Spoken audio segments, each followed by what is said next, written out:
Allahumma salli ala Sayyidina Muhammad wa asghil zalimin bil zalimin wa akhrijna min bainihim salimin wa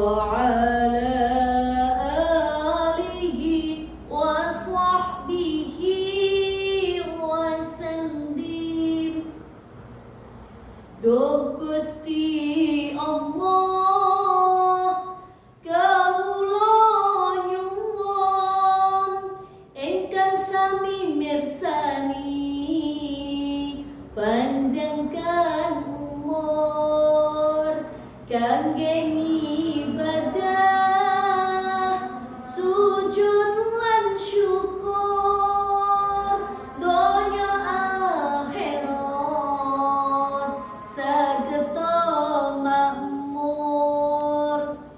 Assalamualaikum warahmatullahi wabarakatuh. Alhamdulillahilladzi hadana li hada wa ma kunna linahtadiya laula an hadanallah. Asyhadu an la ilaha illallah wahdahu la syarika lahu khaliqul insan wa asyhadu anna Muhammadan abduhu wa rasuluhu fasihul lisan.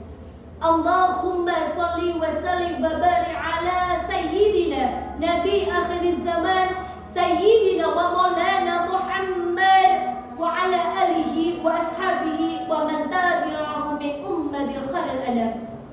Qala Rasulullah sallallahu alaihi wasallam, man kana yu'minu billahi wal yawmil akhir falyaqul khairan aw liyasmut. Whoever believes in Allah and the last day, let's speak good or silent. Pertama dan yang paling utama, marilah kita panjatkan puja dan puji syukur kita kehadirat Allah Subhanahu wa taala yang telah memberikan nikmat kepada kita, baik nikmat sehat, nikmat iman Islam serta kesempatan.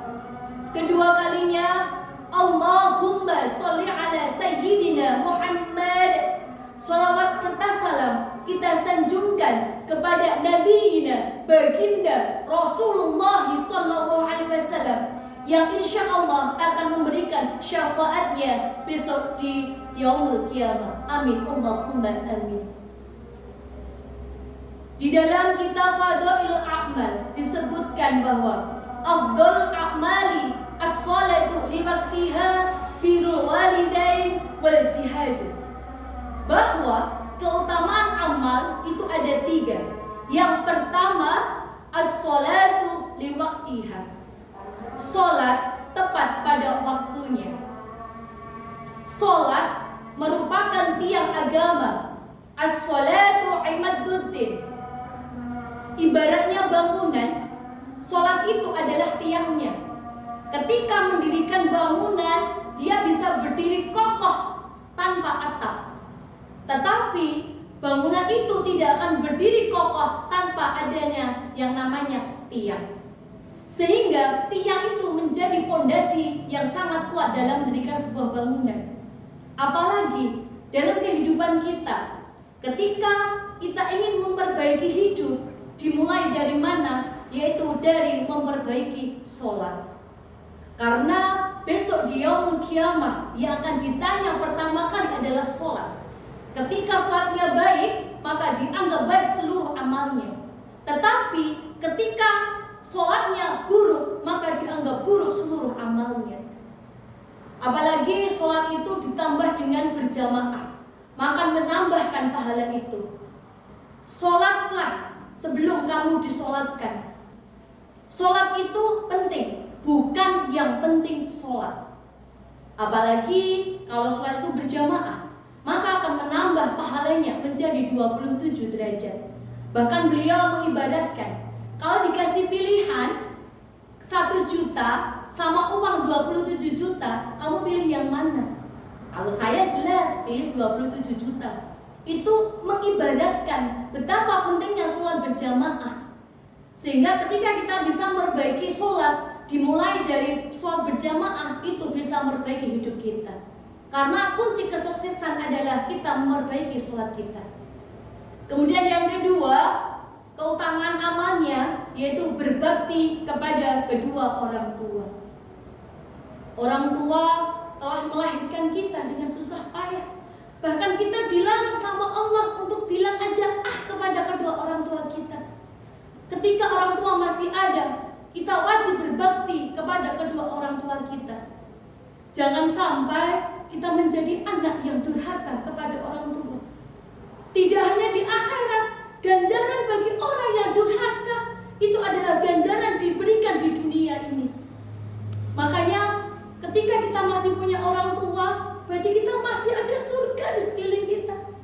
Jagalah surga itu, jagalah doa kedua orang tua agar kita bisa hidup sukses. Ada satu cerita, ketika seorang pemuda menemui seorang waliullah untuk didoakan atas kesuksesannya. Tetapi sang wali bertanya, apakah kamu masih punya orang tua? Sang pemuda menjawab, masih.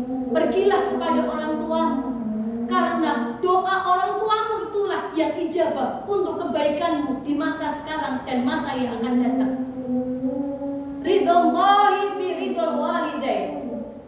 Ridho Allah itu tergantung ridho kedua orang tuanya. Kemudian keutamaan amal yang ketiga adalah al-jihad, yaitu jihad.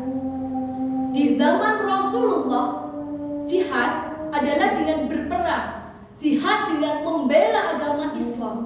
Tetapi kalau zaman sekarang, jihad yang paling besar adalah jihad untuk menjaga hati. Untuk menjaga hati untuk tidak menyakiti orang lain, menjaga hati untuk tidak membenci orang lain, menjaga hati untuk tidak mengolok-olok orang lain. Karena itulah tirakat yang paling sulit adalah tirakat menjaga hati. Apalagi sekarang zaman media, di mana media sosial marak di era modernisasi dan digitalisasi. Media sosial digunakan sarana untuk mengolok-olok satu sama yang lain. Bahkan Allah Subhanahu wa taala dalam surat Al-Hujurat mengatakan, A'udzubillahi minasyaitonirrajim. Bismillahirrahmanirrahim. La yaskhara qaumun min qaumin asa an yakunu khairan minhum. Dan janganlah suatu kaum mengolok-olok kaum yang lain. Kemudian Allah melanjutkan, wa ma nisa'um min nisa'in asa an yakunna khairan minhun. Dan janganlah kaum wanita yang satu mengolok-olok kaum wanita yang lain, karena bisa jadi yang diolok-olok itu lebih baik daripada kita yang mengolok-olok. Marilah kita berjihad di media sosial supaya hidup kita menjadi lebih bermanfaat kepada orang lain. Kita jangan sampai menggunakan media sosial untuk hal yang buruk. Sehingga dengan media sosial kita bisa menebar kebaikan, menebar manfaat, menebar maslahah, sehingga kita bermanfaat kepada orang lain. Salamatul insan fi hifdzil lisan. Ila liqa ma'as salamah wa dhul ma fi ila aqwamit tariq. Wassalamu alaikum warahmatullahi wabarakatuh.